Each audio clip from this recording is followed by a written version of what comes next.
Vamos a comenzar. Espero que me estén escuchando. Muchas gracias, Osman, por la presentación. Y pues vamos a empezar esta transmisión. Solo que no sé cómo hacerle. Ahí está. Te voy a sacar tantito, nada más para aumentar un poco el tamaño de la pantalla, que sea mejor. Ahí está. Listo, entonces, pues vamos a comenzar con este webinar titulado ¿Qué es la biología sintética? Este es el póster que hicimos. Este póster lo hicimos este fin de semana. En general anunciamos los webinars sin mucho tiempo de anticipación. Les pido disculpas por eso, pero bueno, ya está, ¿no? Entonces, pues vamos a hablar un poquito de esta disciplina, como ha mencionado Osman, que tiene que ver con pues una perspectiva, digamos, de la investigación en ciencias biológicas. Entonces, ¿qué es la biología sintética? Les presento una foto de uno de nuestros talleres experimentales que tuvimos aquí en Open Lab. Quienes ya se han acercado con nosotros saben que Open Lab pues, es un laboratorio comunitario. Básicamente eso significa que tenemos a disposición de una comunidad recursos, instrumentos y reactivos pues para llevar a cabo proyectos de carácter multidisciplinario. En realidad, enfocado principalmente a biología molecular o herramientas de biología molecular. Es por eso que podemos hacer cosas de biología sintética. Muchos de ustedes seguramente han defendido en algún momento la tesis de que la biología sintética pues realmente es una extensión de la biología molecular, y ahora vamos a platicar un poco al respecto. Esa foto que están viendo ahí es de un taller de biología, de biología sintética que dimos aquí, en el cual pues se ven los fundamentos de la biología sintética y se hacen algunos experimentos que tienen que ver con edición genética básica. Son experimentos realmente sencillos, son más bien pruebas de concepto, y bueno, pues cuando termine este asunto de la pandemia, estaremos gustosos de abrir nuevamente ese taller y les platicaremos exactamente qué son los conceptos o los fundamentos que se abordan ahí. En esta plática voy a tratar de dar una definición en un contexto histórico y local de qué es la biología sintética, y vamos a discutir algunas de sus fronteras. En general, cuando nosotros hablamos de biología molecular, de biofísica o de biología celular, la mayoría de nosotros entiende muy bien cuáles son las fronteras, sabe cuáles son los límites, sabe cuál es el objeto de estudio y sabe cuáles son las herramientas y los instrumentos fundamentales en su estudio. Es más, sabe cuáles son los journals en los cuales se publica, y hasta los puede clasificar en los que son buenos y en los que no lo son tanto, ¿no? En el caso de la biología sintética, ese ejercicio es un poco más complicado, y la razón es que la definición se está apenas formando y las fronteras se están apenas definiendo. Les voy a poner una definición de las más típicas de biología sintética, que son de las que probablemente encuentren o vean en diversos seminarios, porque es la de la competencia IGEM. IGEM es la competencia mundial de biología sintética. Quienes ya han escuchado hablar de ella, pues saben que es una competencia pues muy interesante, en el sentido en el que participan equipos de licenciatura en su mayoría de todo el mundo, con proyectos que tienen que ver con biología sintética. Entonces, desde el 2004, me parece que es cuando nace la competencia, IGEM ha liderado, digamos, o ha definido en gran medida el rumbo de la biología sintética. Entonces, para IGEM dice que es una rama interdisciplinaria de la biología y de la ingeniería. Entonces, hablamos de interdisciplina porque estamos tratando de juntar dos cosas que aparentemente no son tan cercanas, ¿no? Por ejemplo, hablamos de multidisciplina cuando tenemos a la biología y a la química. Si nosotros pensamos en bioquímica, es para nosotros fácil explicar por qué la bioquímica tiene herramientas de la química y tiene herramientas de la biología. Pero ¿Cómo juntamos herramientas de la biología y herramientas de la ingeniería? No para todos, no es tan sencillo para todos. Entonces dice que, pues en vez de buscar nuevos descubrimientos, los biólogos sintéticos buscan mejorar, digamos, pues los organismos ya existentes. Algo que es importante remarcar de esto es que la biología sintética no busca en un principio generar nuevos conocimientos, sino que con base en los conocimientos que se están generando de ciencias afines, se pueden construir nuevos sistemas o sistemas que tengan propiedades nuevas.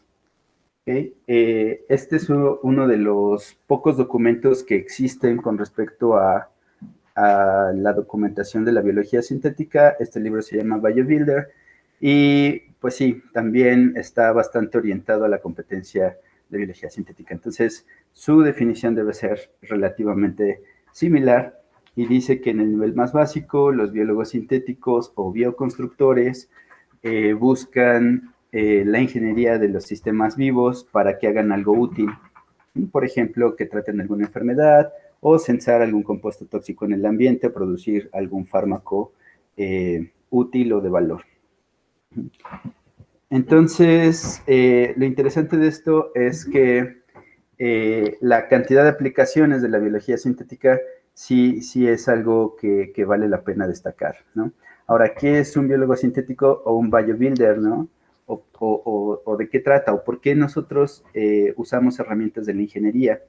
En el esquema que aparece abajo, que es un esquema representativo del capítulo 1 de este libro, que justo se llama, que es la biología sintética, nos dice que tienes una molécula de DNA o un fragmento de DNA. De nuestras clases de biología molecular sabemos que ese fragmento de DNA pues va a producirse, va a transcribirse y traducirse y producirse en una biomolécula que tenga alguna función. Sabemos también cuáles son las unidades de información del DNA, por ejemplo, los genes. Y lo que nos dice aquí es que si tú combinas esa molécula o se la das, se la insertas a un microorganismo, el microorganismo la va a interpretar porque tiene dentro de su célula la maquinaria necesaria para interpretar la información de esa molécula. Y entonces eso va a cambiar de cierta manera su fenotipo. En particular, va a cambiar algunas de sus propiedades funcionales, digamos. Entonces, básicamente a eso nos referimos con el asunto de la biología sintética. Ahora, ¿por qué biología sintética? ¿Por qué vale la pena adentrarse en este asunto? Primero, cuando estamos hablando de ingeniería, uno se imagina que tiene que ir construyendo, o varios ingenieros van construyendo módulos que eventualmente se pueden ensamblar para generar nuevas funciones, etc. El detalle es que siempre tiene que haber un constructor de estos módulos. La ventaja, digamos, de que la fábrica de nuestros dispositivos tecnológicos, digamos, sea una célula, es que las células se pueden hacer a sí mismas. Es decir, si nosotros transformamos una bacteria y le damos a la bacteria la propiedad de generar un sistema biológico con propiedades nuevas, esa bacteria al mismo tiempo se puede replicar. Es decir, la fábrica se hace a sí misma. La otra cosa importante es que las células contienen la maquinaria biológica para llevar a cabo estas tareas complejas. Es decir, lo que les mencionaba ahora, nosotros insertamos un fragmento de DNA, obviamente con ciertos criterios, en un organismo nuevo o en un organismo hospedero, y ese organismo tiene dentro de sí ya la maquinaria necesaria para interpretar la información que viene en ese fragmento de DNA.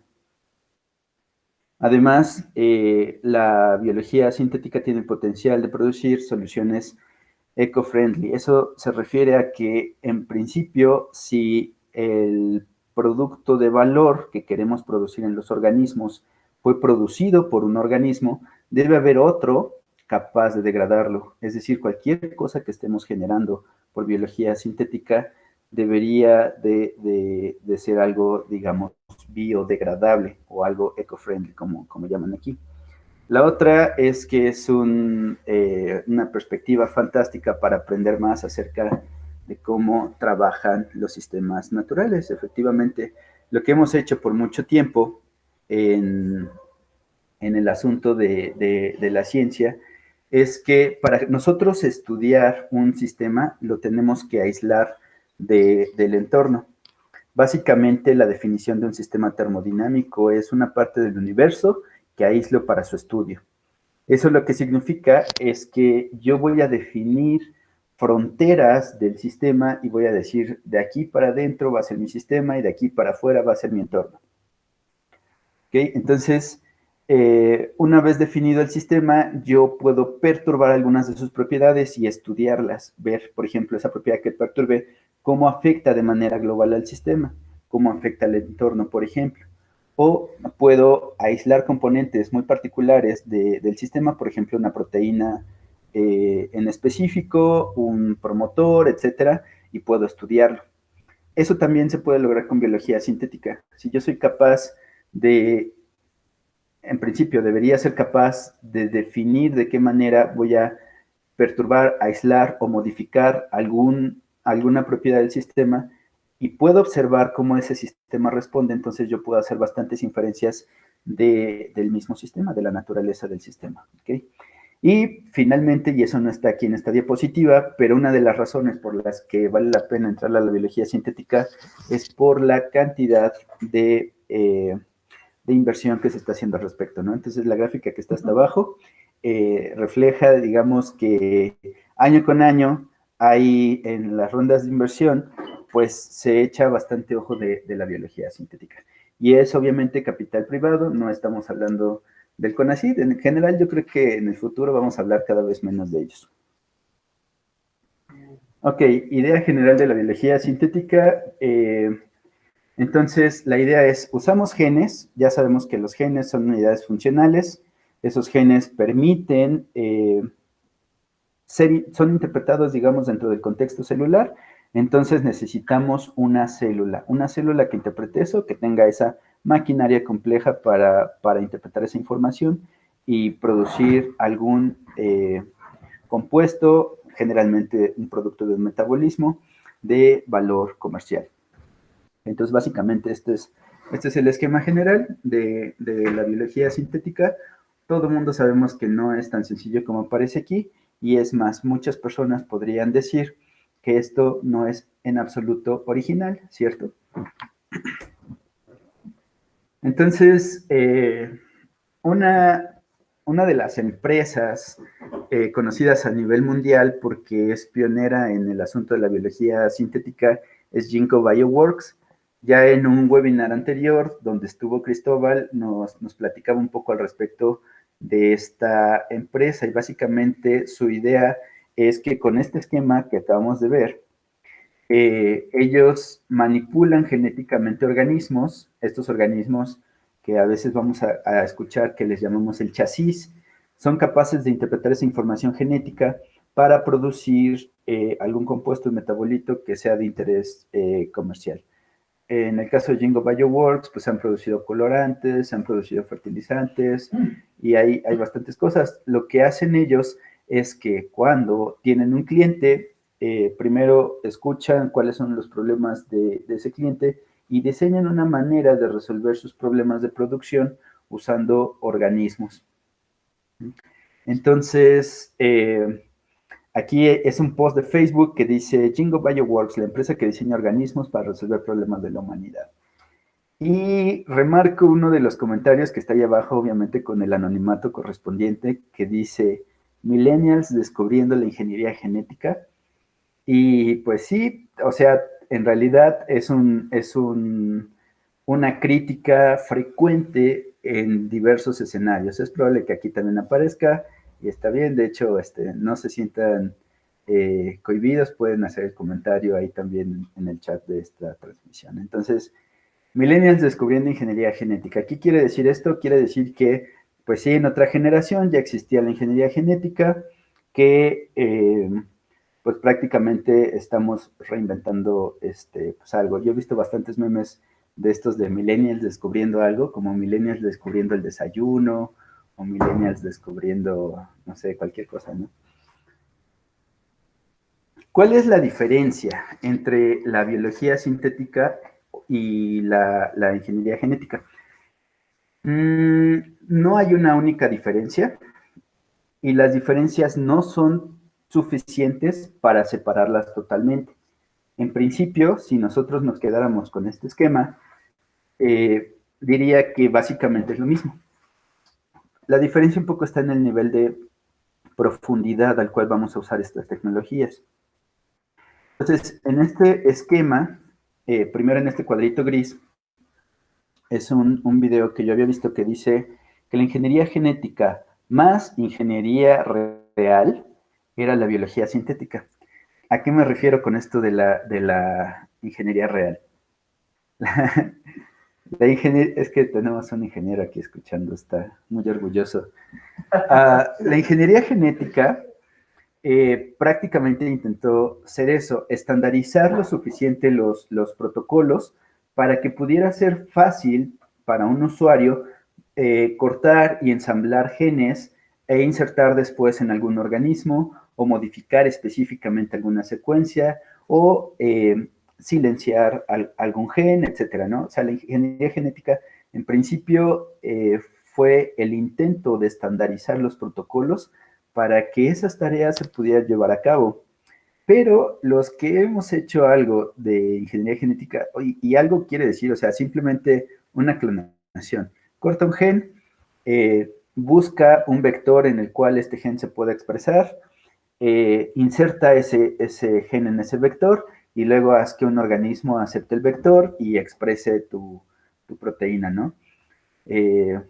30 años de proteínas recombinantes nos han enseñado que ese proceso, por estandarizado que esté, no es sencillo, es de hecho bastante complejo. Cuando llega, o sea, llevo 10 años más o menos, no sé si decirlo con orgullo, pero en un laboratorio de producción de proteínas recombinantes, en el cual pues nuestra misión pues era cortar genes, meterlos en un vector, que lo reciba un organismo, en particular Escherichia coli, y después pues hacer que ese organismo extrae nuestra proteína. Ahora, eso no es sencillo, ¿no? En general, tú llegas y el jefe te dice, oye, pues en 2 semanas eso sale. Y 2 años después dice, rayos, creo que es momento de cambiar de proteína. Entonces, no es sencillo, a pesar de que hay muchas cosas estandarizadas, por ejemplo, hay vectores que ya sabemos que funcionan para ciertas bacterias, hay enzimas de restricción que funcionan en ciertas condiciones, hay ligasas y hay un montón de elementos en los catálogos que en principio solamente tendríamos que conseguir para poder llevar a cabo los experimentos siguiendo protocolos estandarizados. La verdad es que no siempre funciona de esa manera. Entonces, la ingeniería genética hasta ahora pues más o menos estandarizó las cosas. Y no es problema de la ingeniería genética, es problema o una propiedad de los sistemas biológicos. Los sistemas biológicos son sistemas complejos que tienden a resistirse a este proceso de estandarización. Es con lo que voy a cerrar esta charla. Bueno, y después viene la ingeniería real. Ahora sí, pues ya sé que se pueden ensamblar los componentes genéticos en un vector, los puede aceptar un organismo y puede producir algo, pero bueno, ahora sí puedo hacer ensambles complejos. Por ejemplo, ¿qué tal?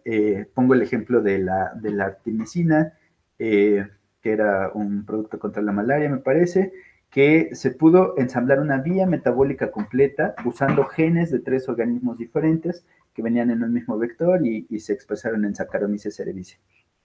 Entonces, el plus que tiene la biología sintética es este componente de ingeniería, es decir, ya tengo cierta estandarización en las partes o en los procesos, en los instrumentos y en los protocolos.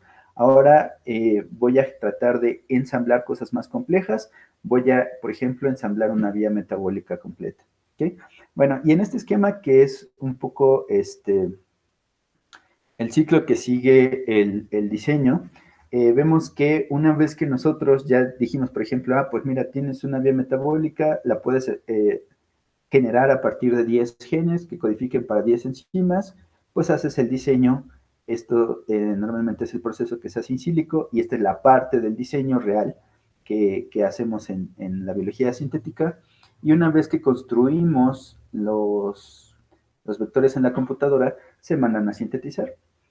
Esta es la parte que se ahorra bastante. Digamos, hace 20 años lo que teníamos que hacer es que si queríamos un gen en particular, por ejemplo, ahorita que queríamos juntar 10 genes, pues era como buscar un poco las esferas del dragón, donde tenías que ir por un gen de este lado, por otro gen de aquel lado, pedir los donados y luego ver bajo qué sitios de restricción se pueden cortar y si esos sitios de restricción son compatibles con el vector que lo va a aceptar. Afortunadamente y gracias al costo de síntesis del DNA, pues se pueden mandar a sintetizar. Tú diseñas en la computadora, mandas a sintetizar y después, una vez que tienes el gen sintético o el grupo de genes sintéticos, lo que haces es ensamblarlos. Los ensamblas ya por métodos, también hay bastantes métodos ya estandarizados. IGEM, justamente la competencia de biología sintética, tiene algunos de ellos y eso facilita en gran medida el ensamble de genes, la construcción en un vector, la clonación, el aislamiento de ese gen y después trasplantarlo en un organismo hospedero para que produzca o ver si produce realmente nuestros componentes. Ahora, con respecto otra vez a mi experiencia con las proteínas recombinantes, a veces uno puede tener el diseño tal cual lo dicen los libros y manuales, uno puede sintetizar, aislar o como sea, obtener el fragmento de DNA que codifique para esa proteína, y a veces en este paso es en donde todo falla. Cuando ya tenemos un organismo que aceptó el DNA, a veces no produce la proteína por más que hayamos cuidado, digamos, los aspectos fundamentales de la expresión recombinante.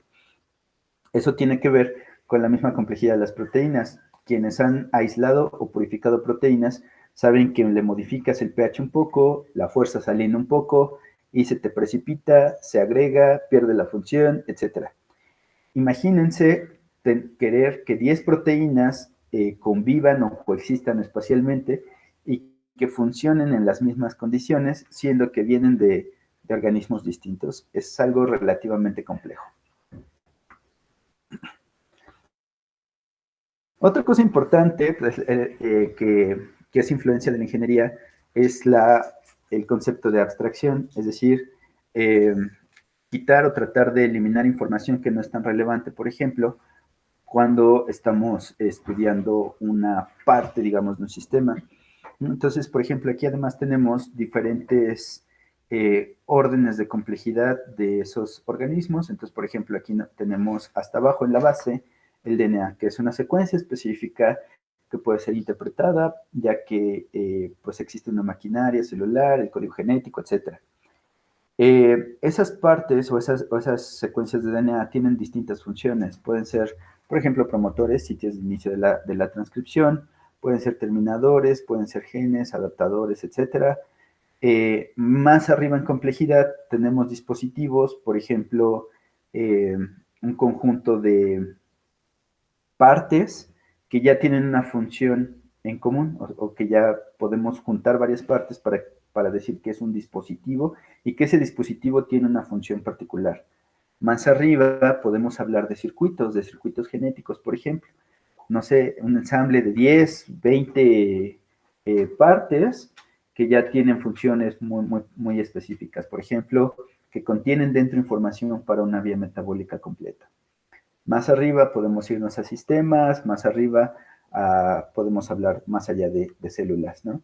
Y en cada nivel de complejidad vamos a quitar información que no es relevante, digamos, que en ese nivel de complejidad no es relevante. Por ejemplo, si yo quiero caracterizar sistemas multicelulares, a lo mejor me va a ser poco relevante la secuencia específica de los genes de esas células que están formando el sistema multicelular.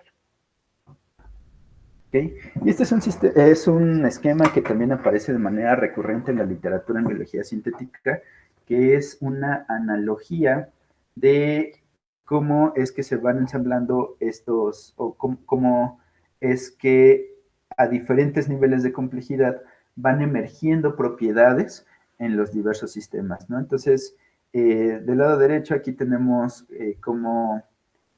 por ejemplo, tenemos genes, sabemos que los genes producen proteínas, Esas proteínas que ya tienen una estructura tridimensional tienen propiedades emergentes como reconocimiento, catálisis, interacción, y entonces pueden generar interacciones moleculares complejas, por ejemplo, vías metabólicas, ¿no? Las vías metabólicas no son más que el acoplamiento de las catálisis de una serie de enzimas, y eso puede generar células o el metabolismo en su conjunto. Recordemos, todas las vías metabólicas están enteradas del resto, quiere decir, de alguna manera están interconectadas en redes muy complejas, que justamente se han podido estudiar así, como redes. Y eso genera células y genera después tejidos, ¿no? Es más o menos la analogía con los sistemas computacionales en los que tienes partes físicas que te van a permitir ensamblar componentes que ya tienen cierta función, por ejemplo, las tarjetas, los procesadores, etcétera. Con eso ensamblas computadoras que tienen ciertas propiedades, digamos, que vienen de los componentes, de sus componentes más sencillos, y puedes generar redes, ¿no? A cada nivel de complejidad van emergiendo nuevas características que puedo estudiar, y a cada nivel de complejidad puedo ir quitando información que no es relevante en ese nivel. Básicamente. Entonces, bueno, ahora me voy con ejemplos. Una de las cosas que se ha hecho en la biología sintética es la estandarización. Es decir, si yo lo que quiero hacer es ensamblar sistemas cada vez más complejos, tengo que estandarizar los protocolos con los cuales lo puedo hacer. En la competencia IEM en particular, existen algo llamado biobreaks, que no son más que componentes o sistemas genéticos sencillos compuestos por un número de piezas que se pueden ensamblar entre ellos. No me voy a meter a detalle con esto, simplemente voy a decir que los biobreaks, por ejemplo, tienen algo que llaman el prefijo y el sufijo, que no son más que sitios de restricción al inicio y sitios de restricción al final del gen o de la parte, que me permiten ensamblar unos con otros. Entonces, si yo de pronto me aplico a la competencia y quiero participar en la competencia, entonces una de las cosas que se evalúa es la construcción y el diseño y mejora de BioBricks. Yo puedo acceder, obviamente pagando mi inscripción, a un catálogo bastante amplio de BioBricks que han construido otros equipos a lo largo de las competencias IEM. Y puedo, como yo sé que tienen cierta estandarización en cuanto a los sitios de restricción que flanquean las partes, podría ensamblar casi como quiera, pues diferentes bricks de ese catálogo. Entonces, IEM, una de las cosas que ha dejado como legado es la estandarización de estas partes y un gran catálogo de biopartes o de partes genéticas que han sido construidas por los equipos a lo largo de la historia. Con esas partes se pueden ensamblar en un chasis o en un organismo que acepte esos componentes genéticos y pues generar funciones nuevas en ese sistema biológico.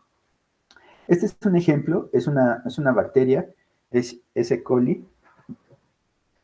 Y E. coli, pues en este proyecto, que es un proyecto que compitió en IEM en el 2016, es un equipo de Guanajuato en el cual pues tuve la oportunidad de ser instructor. Lo que se hizo fue ensamblar este circuito genético, digamos, que tiene la propiedad de inducir la expresión de estos genes que están río abajo de este sitio promotor. Y este sitio promotor es activado por esta proteína, la ACR, que a su vez es capaz de sensar la homocerin-lactona, que es un compuesto que es secretado por Pseudomonas aeruginosa. Veo que ya está Cristian por ahí, también está Flor. Esta es la tesis de ellos. Ellos diseñaron estos biobreaks. Entonces, la idea era, llega Pseudomonas aeruginosa, que es una de las bacterias más comunes en algunos tipos de infecciones. En este caso en particular, se hablaba de quemaduras, ¿no? Cuando la pseudomonas aeruginosa empieza a crecer, produce la homocerilactona, que en este caso es este pentagonito, y eso, que puede ser reconocida por esta proteína, es capaz de activar la transcripción de los genes que estén aquí. Obviamente, pues una de las cosas que se hace y que se sigue haciendo con mucha frecuencia es que eso genera una señal detectable y medible. Entonces, es común en las competencias IGEM y en muchos proyectos usar alguna proteína reportera como es la GFP, la proteína verde fluorescente, la amarilla fluorescente, la roja fluorescente, etcétera, ¿no? Y más, bueno, un poquito más adelante, pues tenemos otro tipo de proteínas o enzimas, en este caso son antimicrobianos que impiden el crecimiento, digamos, de la pseudomonas aeruginosa. Eso es un ejemplo. Esto se puede hacer porque existía, digamos, previamente una serie de partes que se pudo modificar para ensamblar esto de manera más sencilla. Si uno tuviera que haber ido a conseguir los genes de diferentes fuentes, y después cortar y ensamblar y demostrar que efectivamente el circuito se construyó como uno lo diseñó, pues eso llevaría bastante más tiempo. Aún así llevó mucho tiempo, por ahí no me dejara mentir Flor. Bueno, ejemplos típicos que van a encontrar en todos lados como el ejemplo de la biología sintética, porque son los ejemplos que usa IGEM como bandera. Cicromai, por ejemplo, es una S. coli modificado de tal manera que ante diferentes estímulos ambientales es capaz de producir pigmentos. Entonces, diferentes estímulos ambientales hacen que E. coli o este tipo de coli cambie de color. Y eso está muy padre porque solamente basta con ver cuál es el color de la bacteria al final y sabes exactamente que ese color se produjo porque sensó algún contaminante particular o alguna molécula de señalización específica. Entonces, ¿qué tenemos en común con esto? Pues que tenemos, ya desde hace tiempo teníamos herramientas de diseño de circuitos genéticos que vienen de la ingeniería genética, que esas herramientas o esas unidades se pueden tomar o se pueden considerar como partes o piezas que bajo ciertas reglas pueden estandarizarse. Es decir, si todas estas, por ejemplo, tuvieran un sitio de restricción específico al inicio o al final, yo podría aumentar la velocidad en la cual pueda ensamblar esos componentes genéticos. Y sé que hay un organismo que va a recibir esta información genética y que la va a transcribir y traducir para producir estos componentes físicos que al final son los que le van a dar cierta función a mi organismo.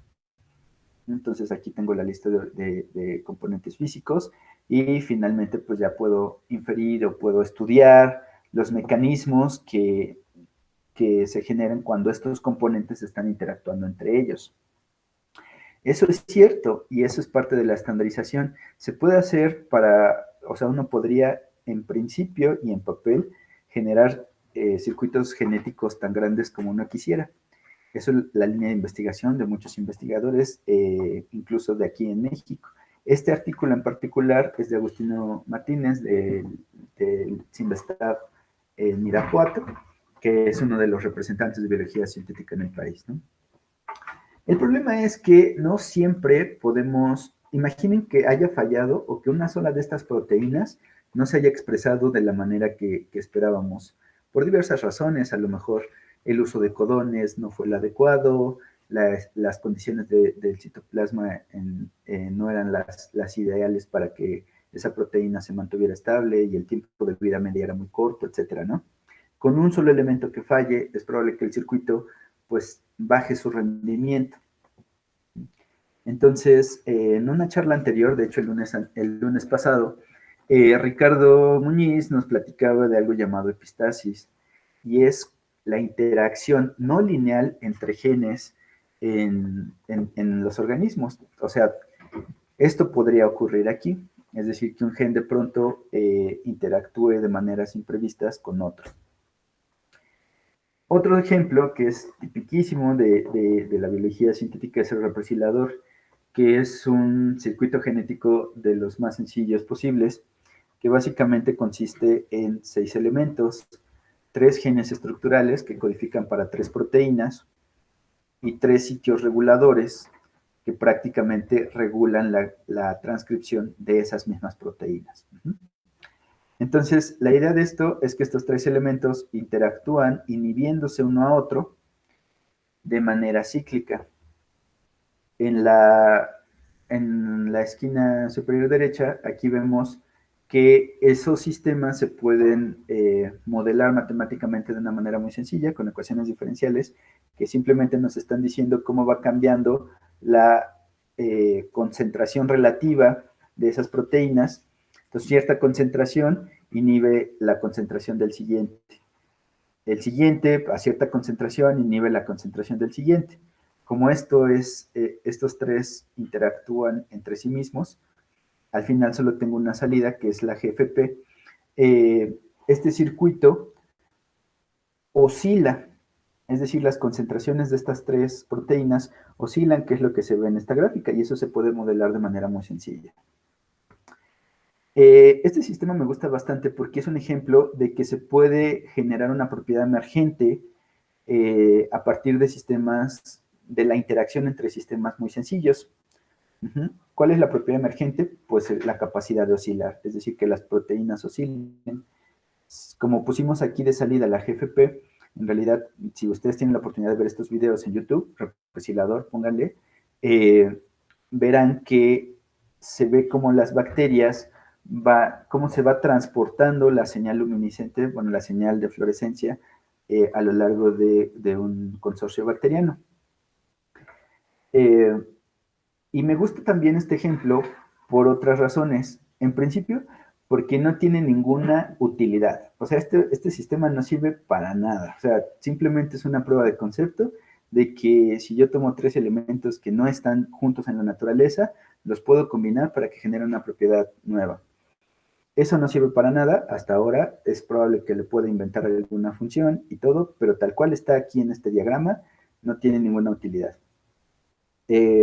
Entonces, una de las cosas que se ha dicho, y bueno, que viene y entiendo bastante bien por el sesgo de que IGEM ha guiado, digamos, la historia de la biología sintética de manera importante, pues es que cualquier proyecto de biología sintética tenga utilidad. Eso no es una verdad necesaria. He escuchado también en muchos escenarios que la gente dice que la biología sintética es biotecnología también, porque pues lo que estás haciendo es utilizar sistemas biológicos pues con una aplicación tecnológica. El represilador es un ejemplo de que no, esto no sirve para nada, entonces, pues no necesariamente tiene que tener una aplicación. Ojo, tampoco es ciencia básica, porque tampoco es que me esté dando mucha información de estos sistemas, yo ya sabía qué hacían. Entonces, nada más es una prueba de concepto, pero que es bastante interesante. Y la otra es que no tiene tampoco una relevancia en términos adaptativos. Es decir, si un organismo tuviera un sistema de estas características, sería, en bioquímica a veces los calificamos como ciclos futiles, sería algo que no tiene una salida, no le da una ventaja al organismo en términos de su supervivencia. Ok, y otro ejemplo que es interesante, que justo pone en cuestión de que la biología sintética es una ciencia aplicada en todos los escenarios, es trabajo teórico que también es de Agustín Martínez, en el que se propone, por ejemplo, que exista una pieza, bueno, una parte genética, DNA, que se pueda replicar, pero que incluya la información necesaria para que una vez transcrito y traducido, genere las proteínas de la misma replicación y de la misma transcripción. ¿Eso qué quiere decir? Pues que sea un circuito cerrado en el cual estas proteínas que se están sintetizando acá son las mismas proteínas que hacen que este sistema se replique, que este sistema se transcriba, y en la transcripción esto se traduce para hacer las mismas proteínas. Es decir, es un ciclo. Los ribosomas, pues obviamente salen de los transcritos también. Entonces, digamos, es un ejercicio mental, es un trabajo teórico en el cual podría existir una secuencia de DNA que genere las proteínas para su replicación, su transcripción y su traducción. Suena interesante, ¿no? Es como un sistema mínimo viable. Eh, Aún los virus, por ejemplo, que sabemos que son muy eficientes en la replicación, pues no tienen una maquinaria eh, como esta, ¿no? Entonces, bueno, también aquí cabe la pregunta de ciencia aplicada, ¿para qué sirve esto? ¿Realmente esto me lo podría aplicar en algún contexto? Pues podría ser, pero no pronto. Una de las frases que recuerdo bastante de la doctora Alicia González, que era la presidenta de la Sociedad Mexicana de Bioquímica, era que la ciencia básica, más bien que no tenía sentido dividir entre ciencia básica y aplicada, porque la ciencia básica eventualmente se iba a volver aplicada. La ciencia aplicada no nace sola. Y bueno, y finalmente, esta es un timeline de algunos de los hechos que han sido importantes, digamos, en esta perspectiva de la biología sintética. Ojo, hasta ahora no le he llamado ciencia, estoy hablando de una perspectiva, ¿no? Y pues bueno, vamos a remarcar algunos. Por ejemplo, aquí nos dicen en azulito avances tecnológicos que están permitiendo, digamos, este enfoque de biología sintética, la secuenciación de nueva generación, la síntesis de genes, el sistema CRISPR-Cas9, ¿no? Lo que es intuitivo para nosotros. Algunos logros importantes que ocurrieron en la biología sintética, por ejemplo, el represilador, eh, la producción de un precursor de artemisina, por aquí está más adelantito la producción semisintética de artemisina, que es este compuesto que les decía que era para la malaria, que se logró ensamblando una vía metabólica completa en Saccharomyces cerevisiae, usando genes de 3 fuentes distintas. La síntesis de un cromosoma eucariótico, el modelo computacional de una célula completa, la expansión del código genético, es decir, ya saben que el código genético es universal y en principio pues debería de haber codones para 20 diferentes aminoácidos, pues bueno, se hizo un ejercicio de expandirlo para insertar aminoácidos que llaman no naturales, digamos, en proteínas, que según los autores, pues nos permitirían explorar nuevas propiedades en las proteínas. Y, y finalmente algo que también es bastante popular es la síntesis de un genoma, de un genoma el que es un trabajo de Craig Venter, que lo que hizo fue quitarle a una bacteria bastante sencilla, por cierto, que tiene un genoma bastante pequeño, quitarle todo el material genético e introducirle material genético sintetizado en una máquina, ¿no? En un sintetizador. Eh, este ejercicio pues es bastante interesante porque le metió información extra a la que la bacteria necesita para su viabilidad, por ejemplo, la información de su correo electrónico y cosas así, ¿no? Entonces, este tipo de logros, lo que nos dicen es que tenemos una serie de instrumentos que nos ha permitido hacer cosas que en el contexto de algunas ciencias sonarían inútiles, sonaría pues estrafalarias, ¿no? Pero que están funcionando como pruebas de concepto que nos permiten decir que tenemos suficientes herramientas para modificar a los sistemas biológicos con cierta libertad, lo cual no necesariamente es siempre bueno, ¿no? Aquí, por supuesto, voy a remarcar también el asunto de la competencia IEM. Aquí dice que BioBrick Foundation, que es la fundación que se encarga de la administración de estas biopartes de la competencia EGEM, aparece por acá. La competencia aparece, me parece, en el 2004. Y desde entonces, pues ha guiado, como ya mencioné, de manera importante la historia de la biología sintética.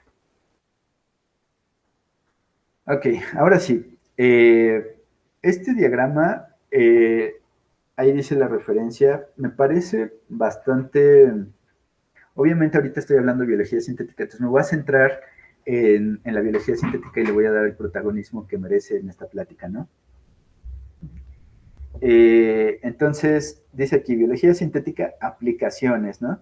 Y aquí tiene un montón de flechitas que me dice que la biología sintética se podría aplicar en biosensores, biomateriales, enzimas y proteínas funcionales, biocombustibles, biomedicina, con eso el diagnóstico, drogas, bioremediación, ingredientes alimenticios, químicos, etcétera. Entonces, básicamente parece que no hay o hay pocas limitaciones en cuanto a las aplicaciones de la biología sintética. Por aquí hasta la esquina está vacunas. Y es muy probable, de hecho, que estén ahorita en el horno muchos proyectos de biología sintética aplicados a la solución del SARS-CoV-2. No sería muy extraño, por ejemplo, que la IGEM de este año esté plagado de proyectos que tengan que ver con cómo aplicaciones de la biología sintética podrían ayudar, digamos, a mitigar el SARS-CoV-2, ¿no? Por ejemplo, una prueba rápida, un sensor, etcétera. Del otro lado de esta línea tenemos, aquí dice las ciencias que respaldan a la biología sintética, ¿no? Es como el barrio de la biología sintética, están detrás respaldando. Tenemos algunas, a ver, esto lo voy a cuestionar, pero bueno, tenemos, por ejemplo, la química, a la biología, a la ingeniería, a la física, las ciencias computacionales, y lo que nos dice esto es que todos estos están de alguna manera funcionando o participando en la formación de la biología sintética. Ojo aquí, lo que me gustaría remarcar es que cada una puede crecer y de manera independiente. Cada una de estos óvalos de aquí abajo tiene su objeto de estudio, tiene sus propias herramientas y tiene sus maneras, digamos, de generar conocimiento. No es necesario que estas participen en la emergencia de la biología sintética. Lo que hacen los biólogos sintéticos sí es usar herramientas de diferentes áreas, pero que no se generaron para eso. Con respecto a las aplicaciones, aquí nos dice también el mismo libro del BioBuilder que el objetivo de la biología sintética es ingeniar sistemas vivos, sintéticos, robustos, en vías escalables y relevantes, ¿no? Y que tienen un montón de aplicaciones, por ejemplo, en la necesidad de alimentación sustentable, la producción de biocombustibles, el desarrollo de biotecnologías como diagnósticos médicos o tratamientos, y que hay un grupo de biólogos sintéticos que también ha buscado aplicaciones, por ejemplo, en el arte, la arquitectura o innovaciones comunitarias, ¿no? Entonces, pues sí, parece que sí es bastante amplio el panorama de aplicaciones que podría tener la biología sintética. Mucha gente ha encontrado maneras de resolver problemas de producción, por ejemplo, inspirados en organismos. Este esquema me gusta bastante también, simplemente porque le llama las diferentes tribus de la biología sintética, pero hace analogía con el penacho de Moctezuma. Entonces este diagrama, pues, según se parece al penacho de Moctezuma, sí se parece, pues, y ahí hay un montón de aplicaciones, ¿no? Que se parecen bastante a las que ya he mencionado. Ok, pero entonces parece que las aplicaciones, pues, no están limitadas tanto por los métodos, sino tal vez por la creatividad del usuario. Y nuevamente regreso a esta parte de abajo del esquema. Fíjense, si ustedes aíslan la química de aquí, la química tiene sus propias herramientas, tiene su propio objeto de estudio, tiene sus propios libros de texto y ocupa un lugar en nuestro plan de estudios, ¿no? La química, todo el mundo sabemos desde la prepa qué es, ¿no? Nosotros en la prepa, por ejemplo, si llevamos química, biología y física, sabemos de qué trata cada una de esas asignaturas y difícilmente las vamos a confundir.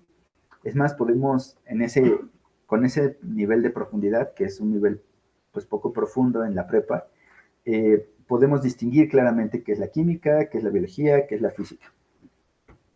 Pero cuando ya nos vamos acercando un poquito más, o mientras más a detalle vamos entendiendo la química, la biología o la física, vemos que hay zonas en común, son zonas de sobrelapamiento. Entonces, más que un esquema de este estilo, yo propondría un tipo de diagramas de Venn en donde hay sobrelapamiento, digamos, entre los campos de estudio de diferentes áreas. Y no solo entre los campos de estudio, sino entre las herramientas y los instrumentos. Entonces aquí, por ejemplo, remarco un cuadrito que está entre la física, la química y la biología. Y esto es una foto de mi librero, en donde tengo un libro que se llama Physical Biochemistry y un libro que se llama Biophysical Chemistry. ¿Cuál rayos es la diferencia entre la bioquímica física y la biofísica química? O sea, si uno compara los temarios de esos dos libros, se sobrelapan en 80%. Entonces uno diría, ah, pues entonces el 20% que no está sobrelapado es la diferencia. Y prácticamente el 20% no sobrelapado son las aplicaciones. ¿Eso qué quiere decir? Quiere decir que mientras más a profundidad nos metemos en un área, nos damos cuenta de que las fronteras están menos definidas, las fronteras están menos limitadas. Entonces, eso lo quiero remarcar porque en ese contexto aparece la biología sintética. Mientras más aprendemos de ingeniería genética, mientras más aprendemos de biotecnología, mientras más aprendemos de machine learning, incluso del análisis de big data, nos damos cuenta que tenemos más herramientas para construir algo que ahorita tiene las fronteras poco definidas. Uh -huh. Este circulito que pinté aquí, le quería poner biotecnología porque ocupa una parte de la biología, obviamente, pero pues es la parte de la biología que tiene una aplicación directa a una aplicación tecnológica. Entonces, si alguien dijera la biología sintética es parte de la biotecnología, yo podría decir la biotecnología es parte de la biología. Y si ustedes le dicen a un biotecnólogo, es que lo que tú haces es biología, pues, bueno, depende de su biotecnólogo, pero en general no ha sido bien aceptado ese comentario, porque lo he hecho varias veces. Y bueno, aquí hay otro esquema que utiliza un colega, el doctor Luis Figueroa Llanes, en donde tiene aquí, pues, como el centro, obviamente, la biología sintética. Nos dice que la biología sintética emerge o es posible el generar o ir construyendo pues digamos, el marco teórico a partir del conocimiento generado por otros approaches de la biología. Aquí está, por ejemplo, la metabolómica, la proteómica, la transcriptómica y la genómica. No quiere decir que estos de aquí hayan aparecido con la intención de generar eventualmente biología sintética. Quiere decir que un biólogo sintético puede hacer uso de la información que han generado otros colegas. En la base está, como se espera idealmente, la parte de la bioética y la bioseguridad. Sí, evidentemente es algo que debe tomarse en cuenta y que si sabemos que la biología sintética está en el proceso de gestación, digamos, de formación, de definición de las fronteras, pues vale la pena tomar en cuenta desde el inicio consideraciones éticas y de bioseguridad. Como mencionaba, bueno, no sé si lo mencionó Osman, pero pues ahorita también soy profesor del taller de biología sintética en Facultad de Ciencias y los biólogos de ese taller llevan un curso de bioética, o sea, tan importante es y tan indispensable en la construcción del conocimiento en biología sintética que nos, bueno, pareció que es fundamental tenerlo. Bueno, y otras herramientas, aquí también nos marca el doctor algunas herramientas del Dry Lab o del laboratorio en seco como la bioinformática, la biología computacional, las ciencias matemáticas, etcétera, y las herramientas del wet lab. Aquí está todo lo que tiene que ver con biología molecular, bioquímica, etcétera. Entonces, cuando uno presenta un proyecto de biología sintética, entonces uno usó información que viene de diferentes áreas de las ciencias biológicas, usa estrategias del dry lab, estrategias del wet lab, y le queda un ornitorrinco bastante raro, ¿no? Si ustedes presentan un proyecto de biología sintética a, a un biólogo molecular, el biólogo molecular va a decir, ese proyecto es de biología molecular. Ustedes presentan un proyecto de biología sintética a un ingeniero genético, pues va a decir, ah, pues eso es ingeniería genética. Si lo presentan a un biotecnólogo, va a decir, eso es biotecnología. Y tengo ejemplos, o sea, eso es conocimiento empírico. En Facultad de Medicina, que es en donde pues yo hice el doctorado, o sea, era un muy mal escenario para mencionar biología sintética, ¿no? Entonces, me recuerda un poco esta analogía en la que pues cada quien desde su perspectiva puede con cierto enfoque describir el proyecto, ¿no? Entonces nos queda un proyecto de biología sintética que tiene que tener modelado computacional, modelado matemático, ensamble de genes, biología molecular, biología celular, microbiología, etcétera, pues va a quedar algo pues bastante extraño. Y dependiendo del observador, el observador va a decir, oye, tu proyecto es biología molecular. Entonces, hay escenarios, o esa es mi experiencia, en los cuales yo, pues aparentemente no es conveniente mencionar que mi proyecto es de biología sintética. O sea, en Facultad de Medicina era así. Teníamos proyectos de biología sintética, pero pues no los mencionas como tal, ¿no? Porque te llevaría 20 minutos la discusión de si es o no es biología sintética. Ok, pero pues ya existe, bueno, desde hace muchos años el Journal of Synthetic Biology de la American Chemical Society, que en principio pues es un journal que exclusivamente publica cosas de biología sintética. Entonces, al menos ya hay una comunidad que dice, ah, pues mira, mi proyecto es de biología sintética, mándalo a ese journal, ¿no? Y no es cualquiera. Hace poquito, en un webinar del equipo IEM de la Universidad de Nuevo León, estaba viendo un webinar del doctor Víctor de Lorenzo. Él hizo un comentario y a lo mejor no era tan relevante en el contexto, pero él dijo, valdría la pena que alguien hiciera un libro de texto de biología sintética, porque generalmente o muchas áreas de la ciencia han aparecido con un único libro. Es decir, alguien que dice, órale, pues va, voy a darme la tarea de documentar, recapitular, revisar, etcétera, lo que se sabe hasta el momento de esta área, y ese es el punto de partida, a lo mejor, para empezar a generar cimientos, ¿no? Ya existe el journal, pero pues sí valdría la pena. Existen libros, ahí les acabo de mencionar uno, el BioBuilder, por ejemplo, pero están muy orientados al asunto del biodiseño y las aplicaciones eh, en la competencia, en torno a la competencia IEM. A lo mejor valdría la pena tratar de ampliar un poco más eso. Y bueno, ya he mencionado que no es tan fácil hacer biología sintética, que del modelo a la célula se puede echar a perder todo. Y retomo esto para mencionar que la biología sintética no es generar organismos desde cero. No estamos o no tenemos el conocimiento para hacer eso y, no es, o sea, estamos lejos incluso de generar organismos desde cero.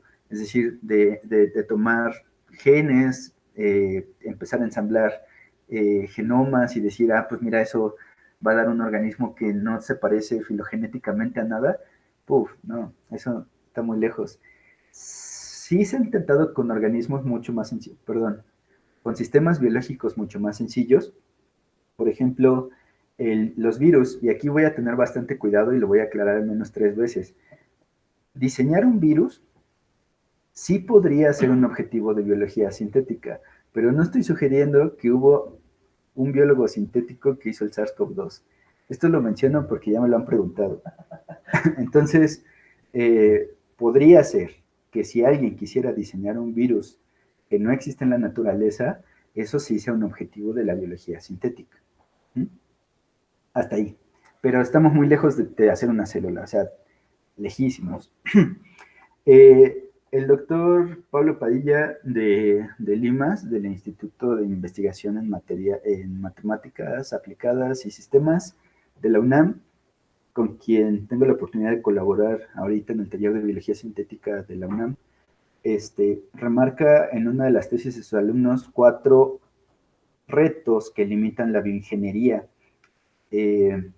Uno, la incapacidad de manejar la complejidad biológica, es decir, los sistemas biológicos son sistemas complejos y son sistemas caóticos, eso quiere decir que son difíciles de predecir en escalas de tiempo largas. Dos, los métodos para caracterizar los sistemas biológicos en general implican aislarlos y en general, pues, hay un gran catálogo de herramientas para caracterizarlos, pero no siempre son accesibles. 3. Las variaciones espontáneas a la conducta de los sistemas, es decir, los sistemas tienen algo llamado adaptabilidad. La adaptabilidad es la propiedad de ese sistema de responder a condiciones externas.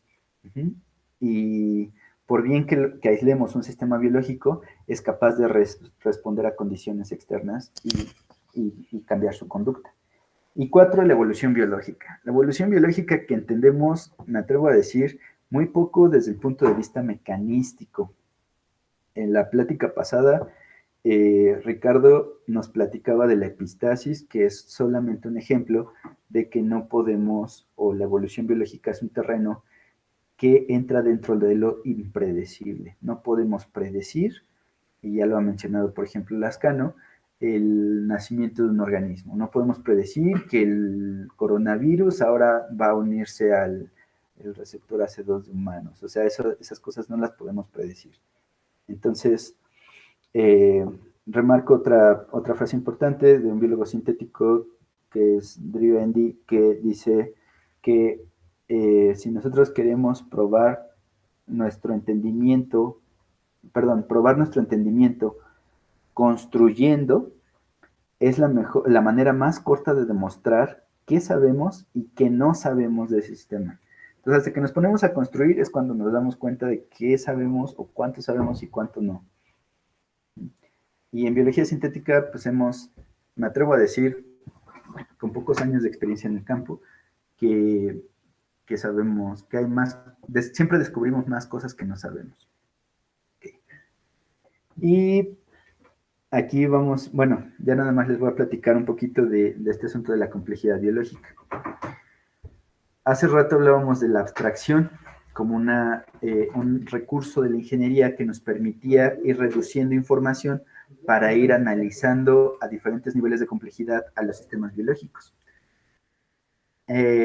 La complejidad lo que nos dice es que a diferentes niveles estructurales, por ejemplo, de organización, vamos a adoptar o van a propiedades funcionales. Esas propiedades les llamamos propiedades emergentes. Este diagrama de aquí todo el mundo lo conoce, es la estructura primaria, la estructura secundaria, terciaria y cuaternaria de las proteínas. Todo el mundo sabe de qué trata, ¿no? Pero si nosotros nos ponemos a analizarlo con ojos de la complejidad, diríamos, pues sí, claro, la estructura primaria viene de la lectura directa del gen. Pero hasta ahorita somos incapaces de predecir, por ejemplo, cómo es que una secuencia específica nos da un patrón estructural determinado. Eso no lo podemos saber. Se llama el problema de plegamiento de las proteínas y es un problema vigente. Hay unos TED Talks bien interesantes en YouTube al respecto, les recomiendo que los chequen. Pero quiere decir que aquí hay un espacio vacío en nuestro conocimiento de cómo una proteína o la secuencia de una proteína adopta una estructura funcional, pues hay un hueco que no entendemos. Después emergen otras propiedades. Aquí, por ejemplo, las estructuras secundarias adoptan esta estructura tridimensional. Esta, que es la estructura terciaria, ya es capaz de reconocer sustratos, de reconocer proteínas, de interactuar, de recibir algún metabolito, ya tienen un montón de funciones, ¿no? Y después viene la estructura cuaternaria, que es cuando varios péptidos se unen para tener una función en conjunto, ¿no? Y están trabajando en equipo. Y aquí emergen otras propiedades, como propiedades estructurales, ¿sí? Muchas proteínas apiladas en arreglos periódicos, pues tienen en general funciones estructurales, o transferencia de información. Ahora las subunidades se pueden comunicar entre ellas para transferir información, que es el caso de la lostería y la cooperatividad. Ricardo también nos mencionaba el caso de la hemoglobina en el webinar anterior. Nos decía, un, un par de aminoácidos que cambiaron permitieron que la hemoglobina se tetramerizara, pero no solo eso, sino que además de ser un tetrámero, es decir, de ser 4 proteínas trabajando en conjunto, ahora estaban comunicadas, ahora eran capaces de transferirse información entre ellas. Ese era un cambio impredecible totalmente. Se puede más o menos rastrear cuáles fueron esos aminoácidos, pero cómo explicar mecanísticamente cómo esos aminoácidos generaron esa propiedad es algo que escapa a nuestro entendimiento hasta ahora. Y nos podemos ir a otros niveles. Aquí nada más pongo algunos ejemplos. Si de la secuencia del gen a la estructura de la proteína tenemos un vacío gigante, de la secuencia del gen a un componentes celulares, pues estamos perdiendo mucha información. Entonces no siempre vamos a poder predecir, como en otras áreas o en otros escenarios, cómo un gen va a afectar a nivel global esa célula.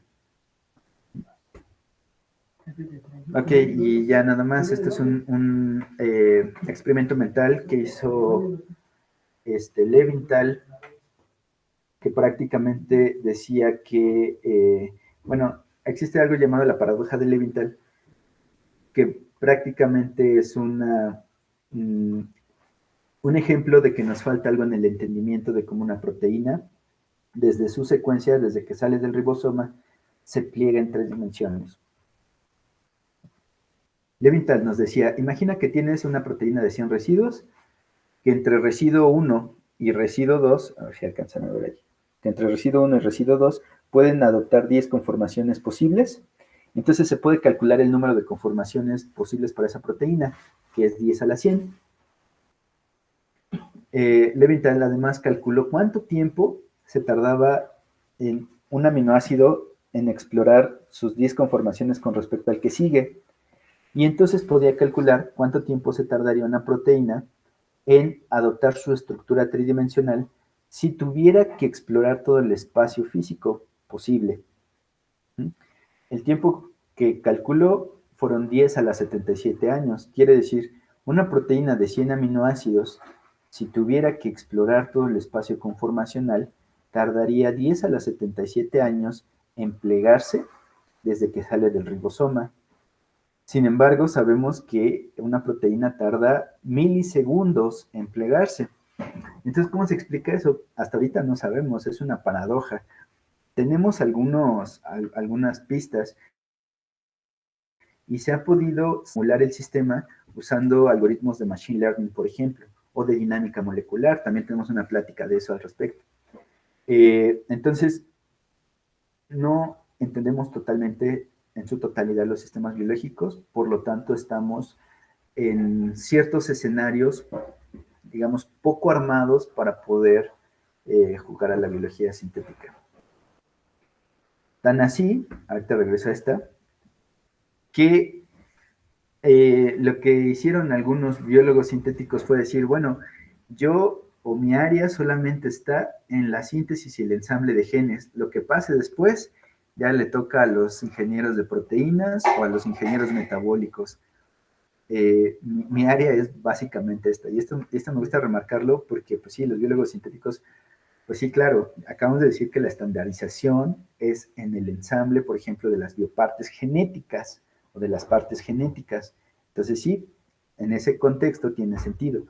Pero si nosotros tenemos como objetivo generar funciones nuevas en los sistemas biológicos, pues estaría o sería relevante que tomáramos en cuenta qué pasa después. Sí, se transcribe y se traduce y luego ¿Hay herramientas para estudiar esto? Pues sí, pero ya según esto, les toca a otros investigadores, ¿no? Lo ideal, en mi opinión, es que consideremos cuando estemos diseñando, que es una palabra común desde el concepto de biología científica, cuando estemos diseñando estos circuitos genéticos, que tomemos en consideración todo lo que viene hasta acá. O sea, sí, claro, ya sé que el gen tiene una función, pero tendrá esa función en este chasis, tendrá esta función si interactúa con aquella proteína, será estable, cuál será su vida media, etcétera. Todas esas son cosas que se tienen que tomar en cuenta. Vienen después los ingenieros de proteínas y después los ingenieros de vías metabólicas. Entonces, prácticamente estamos saltando entre diferentes órdenes de complejidad. En cada orden de complejidad nuevo aparecen propiedades nuevas. Eso es obvio, pero en mi opinión deberíamos de tomar en cuenta lo que viene arriba. O sea, podemos generar un circuito súper elegante y súper bonito, y qué tal que no hace lo que queremos. Y en el IEM se ha visto bastante. Hay equipos que no llegaron a la parte experimental, pero no llegaron. Eso quiere decir que pues, a lo mejor no le salió el circuito genético como lo propusieron de manera teórica. Perdón, perdón si estoy aventando piedras. Bueno, después, sí, aquí hay muchas cosas de la complejidad que me gustan bastante porque es el área en la que estoy. En este caso tiene que ver con la comunicación entre subunidades, pero bueno, ya no me voy a alargar más en esto. Simplemente digamos que a cada nivel de complejidad estructural emergen nuevas propiedades funcionales, y si nosotros queremos generar propiedades que no existen en la naturaleza, en los sistemas biológicos existentes, tenemos que tomar en cuenta otros niveles de complejidad. Me gusta la palabra diseño porque es la que se usa aquí a este nivel. Diseño de proteínas hay realmente poco, y diseño de vías metabólicas hay mucho menos. Entonces pareciera que cada vez se vuelve más difícil. Lo que sí hay, como aquí bien lo mencionan, es la ingeniería, ¿no? ¿Cuál es la diferencia entre la ingeniería y el diseño? Pues prácticamente que el diseño implicaría que tuviéramos la capacidad de, o sea, que nuestra limitante más bien fuera la parte creativa.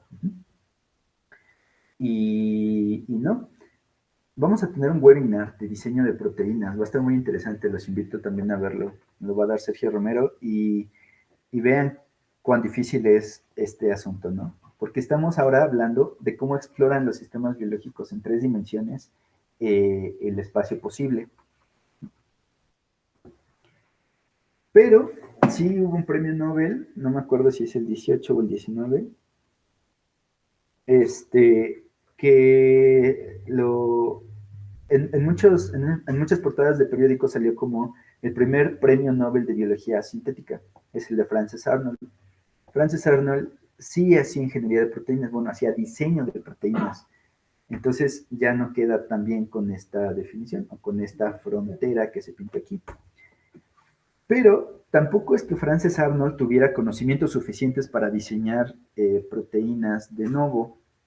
Lo que hacía ella era usar evolución dirigida. Evolución dirigida significa que nosotros sometemos a un sistema biológico a presiones de selección artificiales para que ese sistema pues vaya respondiendo con su misma robustez intrínseca y vaya generando soluciones a esa presión de selección. Entonces lo que dice Frances Arnold en su plática Nobel es que no entendemos bien cómo funciona la evolución, pero hemos aprendido parcialmente cómo dirigirla para que los sistemas biológicos hagan ciertas cosas que queremos. Bueno, se los dejo ahí. Y finalmente, sí, finalmente, pues nada más quería pues mencionarles, bueno, esta plática en general, mi intención es que deje más dudas que respuestas. La biología sintética se está construyendo, se está generando apenas, tiene sentido que tenga muchas ambigüedades en sus fronteras, Es el caso de todas las ciencias. Ninguna ciencia aparece con una plática en la que los expertos se reúnan y digan, pues, ¿qué te parece si inventamos la biología molecular mañana? Nunca ha sido así. Entonces, se ve que hay ya ciertas características en común. No tiene herramientas totalmente exclusivas, pero hay gente que las está construyendo. Hay gente, de hecho, que está tan enfrascada en delimitar qué es la biología sintética, que lo que ha estado haciendo es, por ejemplo, para que no digan que es biotecnología, es hacer biología sintética sin aplicaciones. Para que no digan que es ingeniería genética, es hacer biología sintética sin ingeniería genética. Para que no digan que es transformar un organismo y modificación, sí, transformación de un organismo, pues hay biología sintética cell-free. Entonces, hay mucha gente que está tratando de establecer esto, ¿no? Yo, o sea, con ojos muy objetivos, digo que las fronteras son difusas, pero que vale mucho la pena combinar disciplinas distintas para generar proyectos que tengan un impacto mayor. Y finalmente, bueno, esta foto que está aquí es de mis compañeros del taller de biología sintética de Facultad de Ciencias de la UNAM. Ellos, pues, con ellos hemos discutido bastante estos asuntos y tienen proyectos bastante interesantes que en su momento daremos a conocer. Yo creo que les corresponde más a ellos. Pues, esperen noticias pronto. Vamos a participar en NIGEM y en Open Lab tenemos un curso de biología sintética.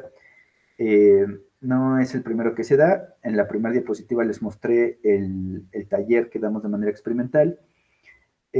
También ya dimos varios cursos teóricos, dimos cursos de modelado matemático, de biología computacional, de ingeniería genética usando CRISPR, de biología molecular.